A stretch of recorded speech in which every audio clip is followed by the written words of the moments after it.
ফেসবুকে reels make করছি almost আজকে 1 ইয়ার্সের বেশি হবে, বাট আমি অলমোস্ট আরও 5 ইয়ার্স আগে ইউটিউবে চ্যানেল খুলেছিলাম, বাট কন্টিনিউস করতে পারিনি।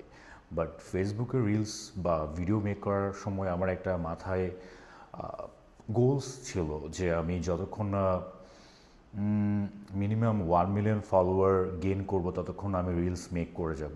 অ্যান্ড আমার লাইফের রিলস মেক করে ভিউজ আনাটা আমার লাইফের গোলস না। আমার গোলস হচ্ছে আমি রেগুলার বেস কন্টিনিউসলি কাজ করব। আমার ডোপামিন তখনই রিলিজ হয় যখন আমার ভিডিওটা আমি মেক করে আপলোড করতে পারি। ভিডিওর ভিউজ দেখে যে আমি ডোপামিন রিলিজ করি বা আমি হ্যাপি হই এমন না।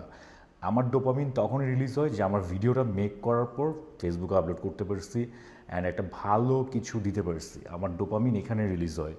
আমি যে ভিউজ কামাবো বা অনেক ভিউজ হবে এটা নিয়ে আমার ডোপামিন রিলিজ হয় না। Thank you.